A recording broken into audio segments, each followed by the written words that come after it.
Welcome back. We're talking about the Beatles. So, Tia. All right, so when the Beatles got super big, I mentioned this before, but historians have made this connection between the Beatles' popularity, specifically in the US, and making a metaphor for the Beatles and their popularity and the British Empire and its power in the world.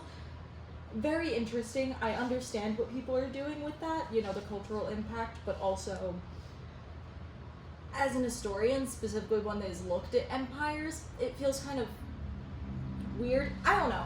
I get it. But to give more detail on that, so specifically the idea is that this organization, this band, whoever, these people from Britain are coming over, making great waves in the United States, which hadn't really been seen before. So now it's kind of this fear of, why are the British making such a big impact on what's going on in the United States? What's going on? Why do we care about the Brits so much? It's kind of the same idea of when people in the United States are so obsessed with the royal family and keeping up with them. This idea of like, hold on. We're kind of giving the British too much power over Which us. makes no sense to me. We fought a literal war. Right. So we wouldn't care about those people anymore. Right. But living rent free in their minds. Literally. And of course there are cultural legs and implications to empires and to imperial reaches. In my opinion, however, I think specifically with the British Empire, it's a little tricky because just to get, real with the history here, the British Empire, not a good empire, really not good guys. The sun never sets on it, and that's not a good thing. That's not a good thing. But the Beatles growing in popularity wasn't necessarily a bad... I don't know, it feels like it kind of smooths the edges of the British Empire and the threat of the British Empire by being like, look, this is all about the British Empire and their popularity. Again, I see the effect, the implications, I understand the connections, but I'm like, British Empire was a lot worse than, a really catchy four-guy boy band. Whatever. So... Different implications. Yes. Very, very different implications. But it is something that scholars have said, have argued, and have made the point of specifically their growing popularity shows kind of this resurgence in the British Empire as it was failing, like, maybe we can still do it. And then the fall of the Beatles was like, nope, the British Empire's over with, it's fallen. The sun finally set. Exactly. Unless you're the Rolling Stones, who's like 9,000 still touring. Yeah. Yeah, but the British don't care about them, which is interesting. Yeah. It's really interesting that there is nothing about the Rolling Stones being part of the British Empire. Because they just were not a good representation, apparently, of what Britain thought they were. Mm-hmm. Yeah. The Beatles, when they started out, and it's interesting because they totally turned on the Beatles, but when they started out, they were just four lads from Liverpool, so wholesome and in their little suits. They were all cuts. I was gonna say they were also different slightly because they were funny, like they were very personable, especially on stage, where that was something that hadn't really been done before. And that especially comes out because the Beatles also did films. They have the Help movie, they have they're specifically named after their albums, but you get to see them be funny, you get to see their personality outside of their music making. Which is interesting because in this country they had the Monkees because they couldn't be the Beatles because that was already taken, so they were the Monkees, and they were very much the Americanized version of the Beatles because you had the cute little British guy, and then you had the serious guy, and then you had the artiste guy, and then you had the the one that was kind of out there but quiet. So it was they must have been kind of really a threat. Not to mention, I'm sure they were a money-making machine, which is really at the end of the day what all of those people cared about. Well, what's especially interesting to me is that people, I think in general, ascribe so much value, with the whole British Empire thing.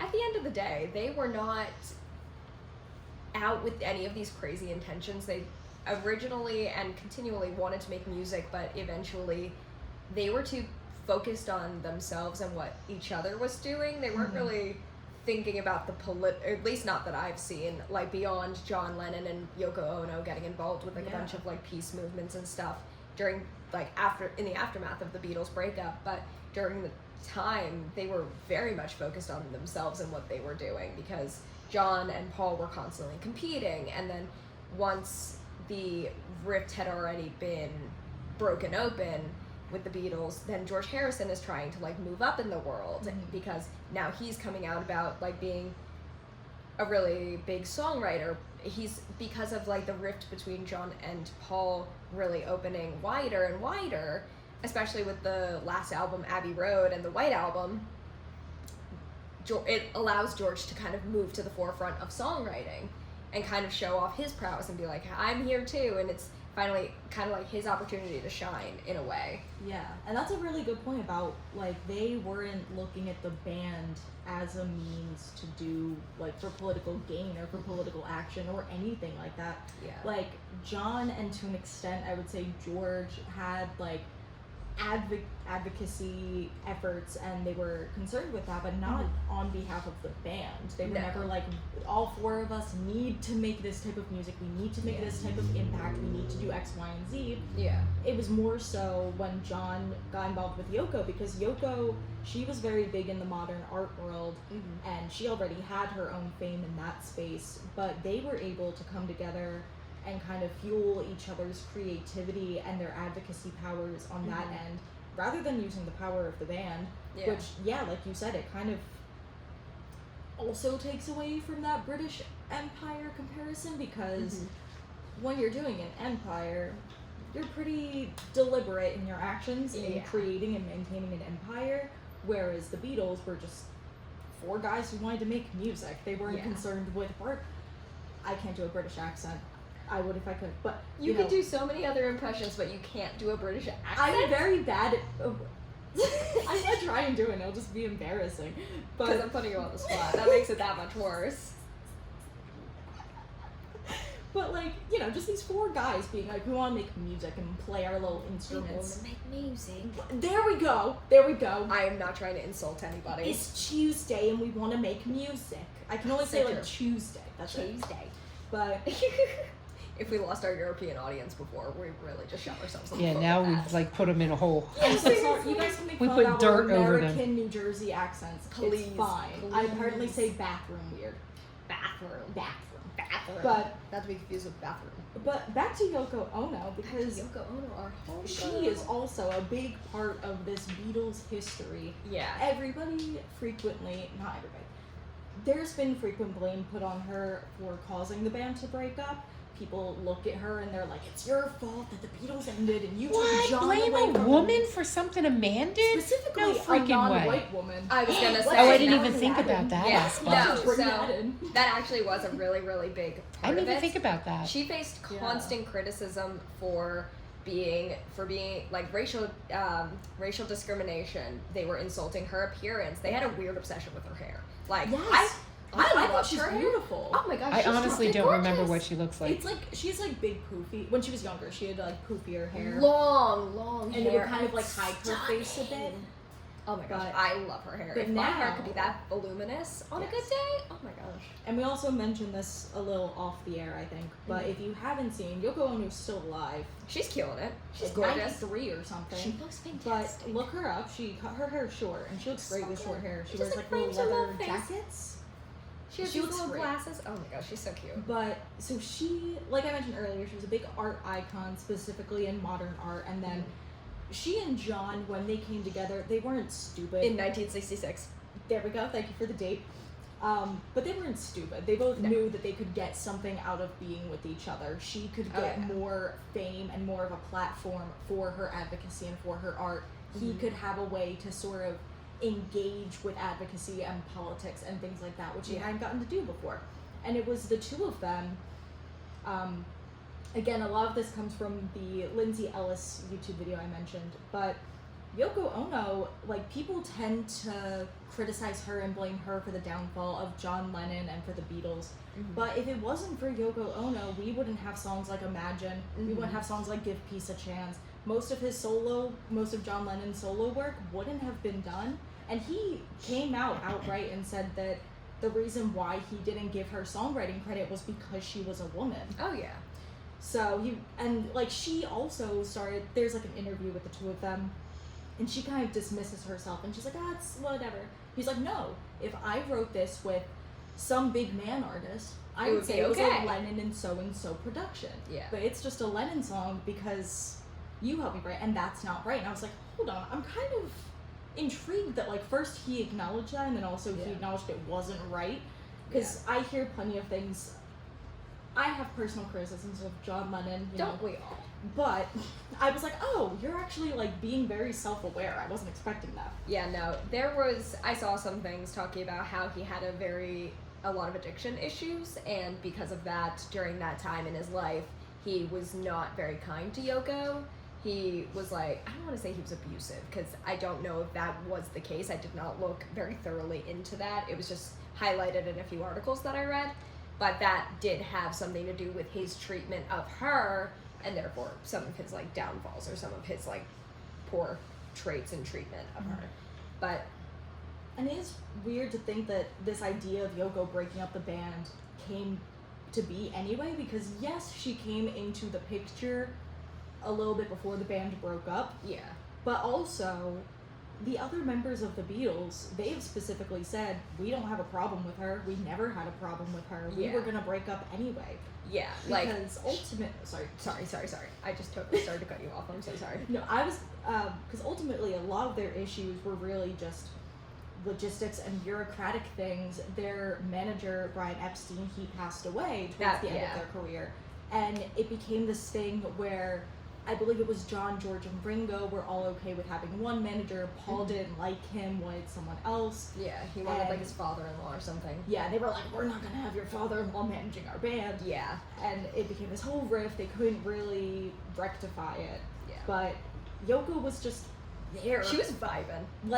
Yes, there had been points made, she was there for all of the rehearsals when that was kind of said, that was made a rule at the beginning, no spouses, no girlfriends, whatever, this is just our space. And, John kind of broke those rules. But, one, that's not her fault if he's bringing her around.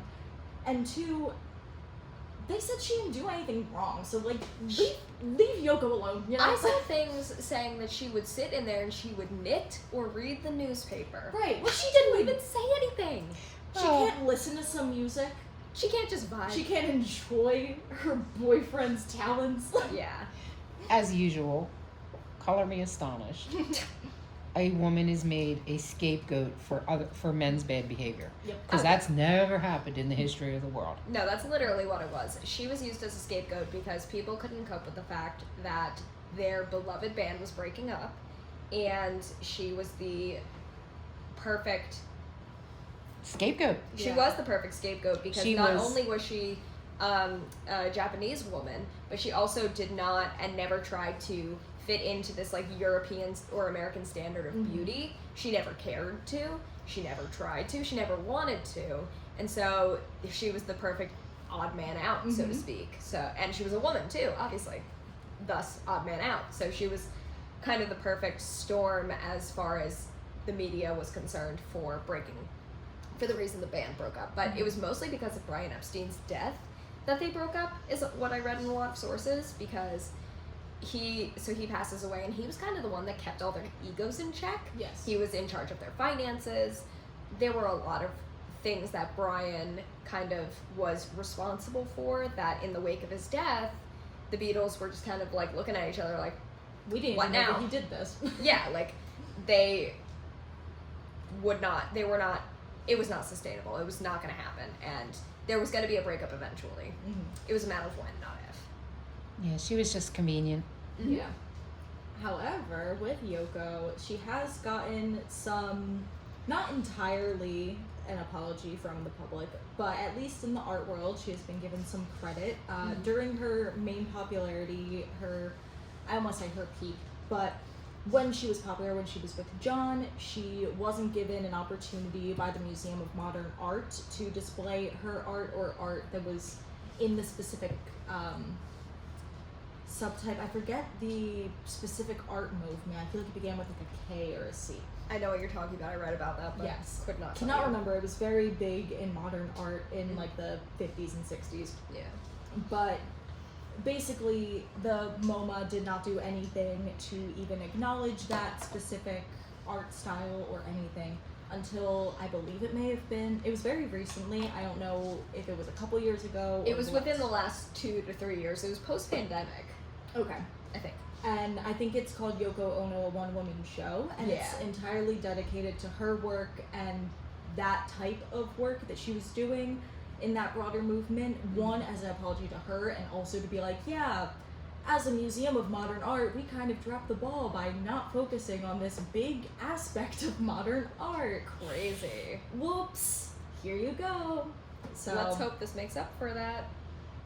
yeah. So we got the Beatles history, and then also, you know, how museums work in history, and sometimes they make mistakes and have to fix it.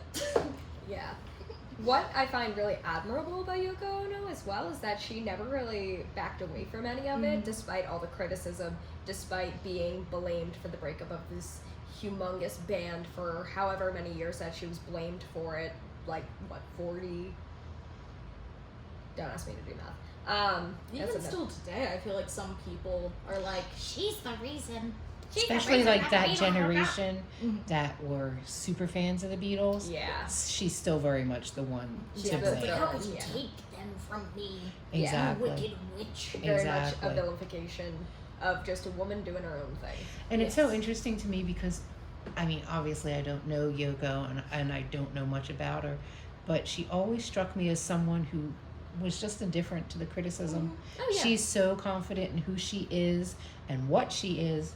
She could not care less what these people say. Yeah, You which know, is I so mean, admirable. I just respect that. Most Yeah. definitely. And again, I'm not a Beatles fan, not a particular Yoko Ono fan, but just as one woman to another, I just find it incredibly inspiring that she was like, whatever.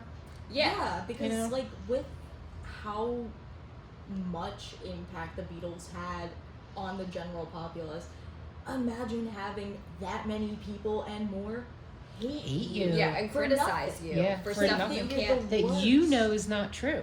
Oh, yeah. But her whole attitude was like, whatever. Everybody's the bad guy in somebody's story. Exactly. And I was like, Yeah. I love that for her. Yeah, and to Truly. like not waste the energy to defend herself and say, I didn't do that, I didn't do that, I didn't Yep. do that, it's Yeah. fine. And Yep. just say, nope, you can think that, I'm gonna do my own thing. Yeah. Yeah. Which is probably why she's lived so long, Yeah. looking so good. Yeah. Because Seriously. she did not trouble her head at all about what other Absolutely people not. thought. Nope. So if it wasn't clear, She was a public figure big in her Yoko own Ono right. fans. Yeah, seriously, she was she was her own Just based person, on vibes. her own public figure, and she, with that confidence, genuinely believed and, quite frankly, did have every right, but believed that she had the right to share the stage with this white European rock band who was beloved across the globe, and I think she's really inspiring to a lot of people. I hope she was. I imagine she was at the time for those that also kind of stood out for being different, whether they were in the art world or otherwise. But even today, you can take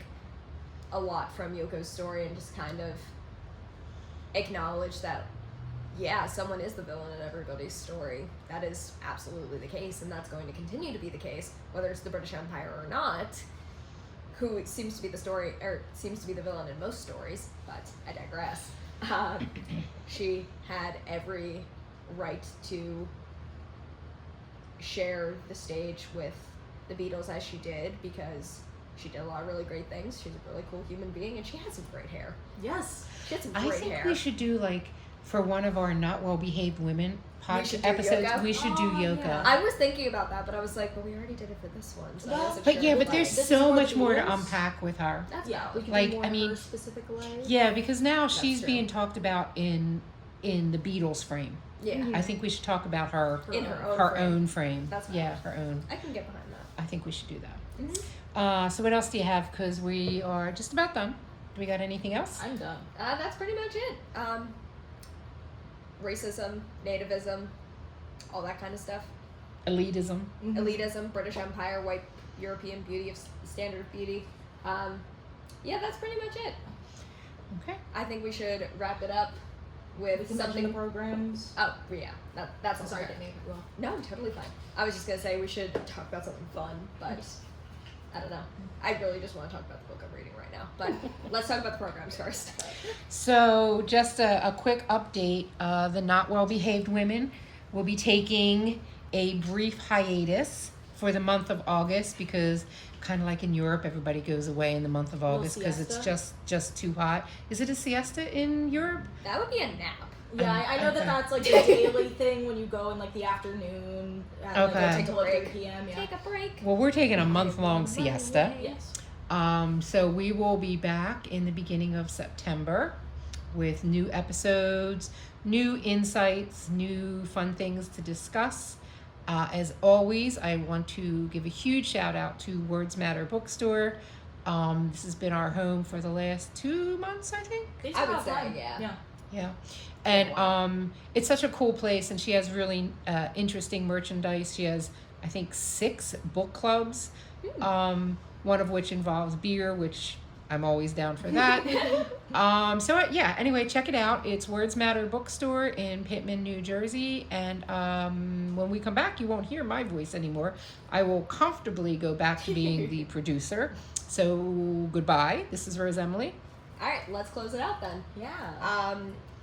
So Tia and I, for the last month or so, have been working on a series of programs that will be occurring the last 3 weekends in August, Saturday and Sunday, and they are focused on the history of fashion as it actually happened. And what I mean by that is how fashion was dictated by women's day-to-day activities and vice versa, how those activities kind of dictated what a woman was going to wear, what she would change into, etc., with different kind of activities related to that, such as embroidery, bread making, and then a fun little, for the final thing, a fun little trivia evening, where you can win some cute little prizes, as discussed. Look out at our social media for more information on that in the coming weeks. It might also be on our website, cchistsoc.org. I think that's it. Otherwise, let's close it out. Tia, are you reading anything right now? I'm slowly but surely making my way through Circe by Madeline Miller. I've been working on that for months. So Yes. one day I will finish it because I refuse to start another book until I do, and I have so many other books I want to read. But So anyway, what are you reading? I am currently on the second book in the Locke Lamora series, or I'm sorry, the Gentleman Bastard series. The first book in the series is called The Lies of Locke Lamora. Oh, I was By like, what's Scott Locke Lynch. Lamora? I was like, is that one Lamora. of those like I was gonna say acronyms? it's not like the Lake Locke. It's like Locke Lamora, and it's like a low fantasy novel with heists. It's kind of like Oliver Twist meets Peaky Blinders meets like really just humorous and funny and sarcastic. And I just love Locke Lamora. That's all I need to say. Peaky Blinders. But yeah, it's by Scott Lynch. Very, very good series. I am on the second book, Red Seas and Red Skies, something like that. But yeah. So we will see you in September, and we will hopefully See you in wake you up September. before September ends. At least I hope so. Hopefully. See you later. Bye.